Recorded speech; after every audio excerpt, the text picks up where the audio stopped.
Hi to everybody.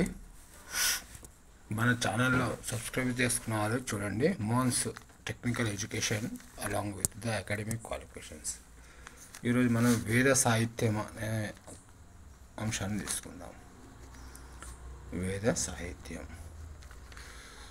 ఈ వేద సాహిత్యము ఈ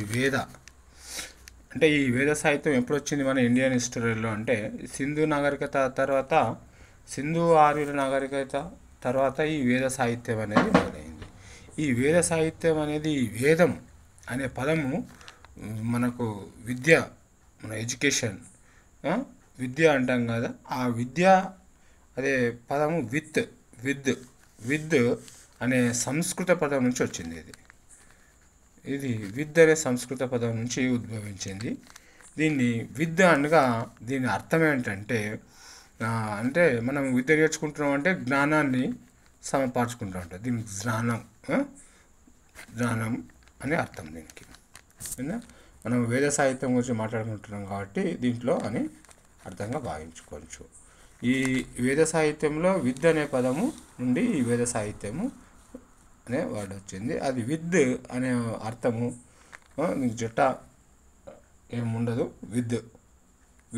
విత్ అని ఇట్లా వచ్చింది. ఇట్లాంటి క్వశ్చన్ కూడా మనకు ఇంతకుముందు గ్రూప్స్ రాసిన వాళ్ళకి ఇక్కడ క్వశ్చన్ నుంచి ఒకటి వస్తుంది. మనకి ఇంతకుముందు మనకు లాస్ట్ టైం గ్రూప్ 2లో మన డిసెంబర్లో కాకుండా అంతకుముందు దాంట్లో వచ్చింది ఏంటంటే రామాయణం యొక్క అసలు పేరు అని వచ్చింది. అది రాజసంహిత. అది అట్లాంటి చూసినా ఇట్లా 2-3 సార్లు రాస్తే మనకు కొంచెం ఐడియా వస్తుంది.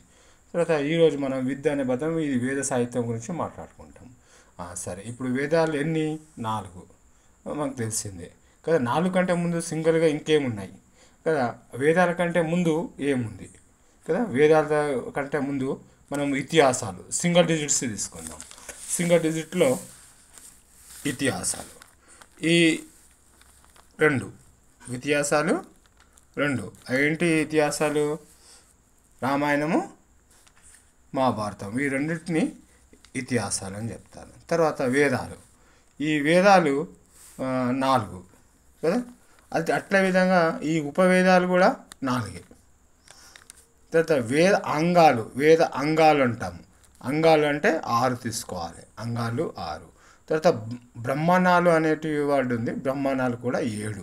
ఈ నెంబర్స్ మాత్రం గుర్తుంచుకోండి. వీటిల్లో ఏది అని నాకు వేదాలు గుర్తుంటాయి 4. వేదాలతో పాటు ఉపవేదాలు కూడా 4గానే నిర్వహించారు. వేదాంగాలు మాత్రం 6, బ్రహ్మాండాలు 7. ఇక్కడ 2, 4, 4, 6 ఇవి సింగిల్ డిజిట్స్.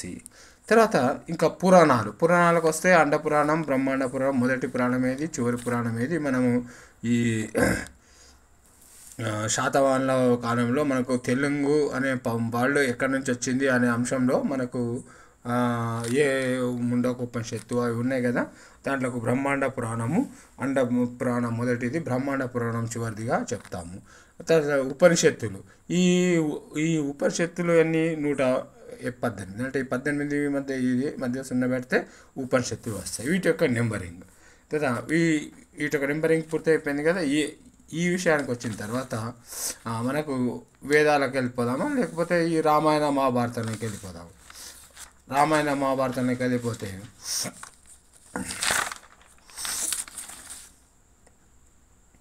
ఇక ఈ ఇతిహాసాలు రామాయణం ఇదే తీసుకున్నాము.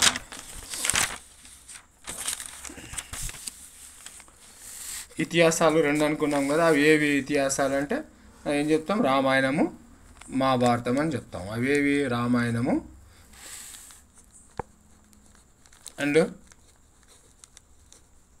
మహాభారతం. రామాయణము, మహాభారతం. తర్వాత ఈ రామాయణము అనేది ఎక్కడి నుండి? దీనికి ఇంకో పేరు ఏంటి అంటే రామాయణానికి ఇంకొక పేరు ఆది కావ్యం అని కూడా చెప్తాం. ఇది ఇక్కడ కాదండి, మొదటిది ఆది కావ్యం అని కూడా అంటారు. తర్వాత ఈ మహాభారతములో ఎన్ని పర్వాలు ఉన్నాయి? మనకు 18 పర్వాలు ఉన్నాయి. ఇక్కడ కూడా రాసుకుంటే సరిపోతుంది. ఇక మనకు పురాణాలు రాసుకుంటే దీంట్లో 18 పురాణాలు అన్నాం కదా. ఇది పర్వాలు అనేది కూడా ఇక్కడ గుర్తుంచుకోవడానికి, ఎందుకంటే అన్నీ కలిపి వస్తున్నాయి కదా మనకు బిట్స్, సింగిల్ డిజిట్స్ రావట్లేదు కాబట్టి ఇలాంటివి మనము ఆది పర్వం అని దేని అంటాము, రామాయణాన్ని అంటాము. మహాభారతంలో 18 పర్వాలు ఉన్నాయి. ఈ 18 పర్వాలలో కూడా దీన్ని సంస్కృతంలో రాసింది ఎవరు? సంస్కృతంలో రాసింది వ్యాసుడు. సంస్కృతం రాసింది వ్యాసుడు.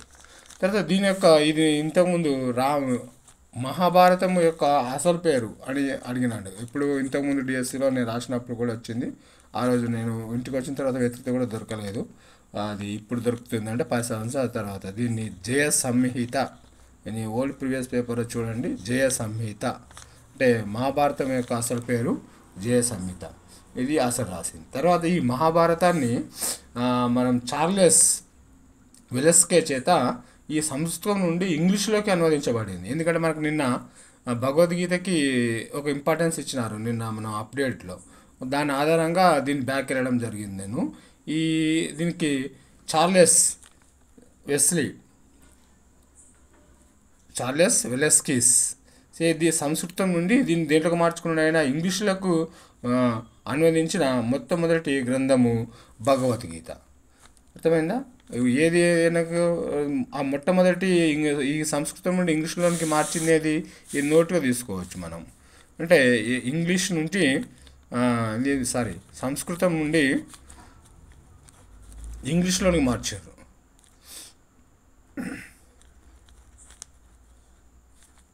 సంస్కృతం నుండి ఇంగ్లీష్లోకి మార్చిన మొట్టమొదటి గ్రంథం ఏంటంటే ఎం అంటే మొట్టమొదటి గ్రంథము భగవద్గీత అండి. ఇది ఈ భగవద్గీతని ఎవరు మార్చారంటే చార్లెస్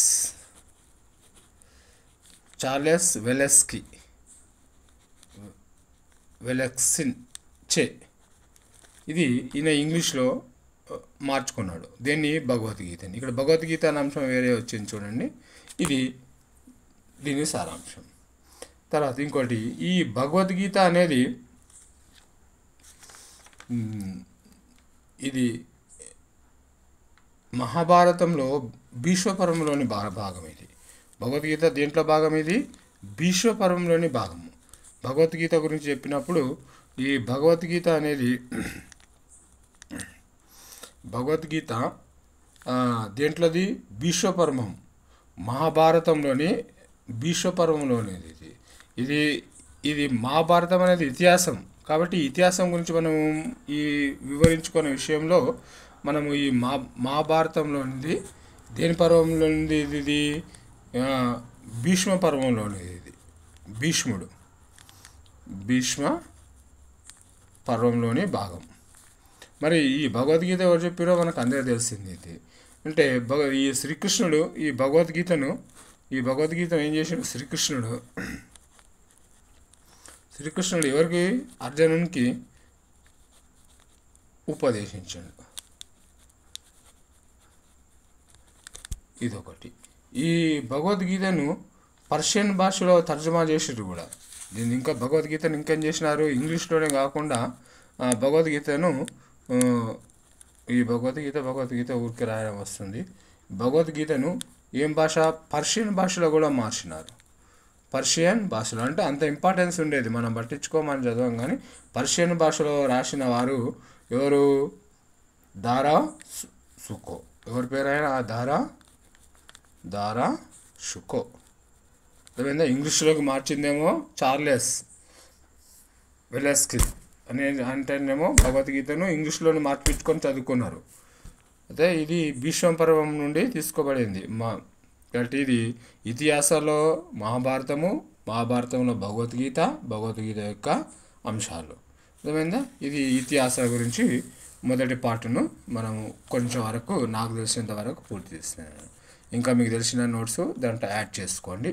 తర్వాత వేదాల గురించి వచ్చినాం అనుకోండి. వేదాలు 4 వేదాలు కదా, రెండో కాన్సెప్ట్ అదే. వేదాలు 4 అనగానే అందరికి తెలుస్తుంది. అంటే ఋగ్వేదం పురాతనమైనది ఏది, తర్వాత వాటి గురించి కొంచెంగా నాకు తెలిసినంత వరకు మనం గుర్తు చేసుకుందాం.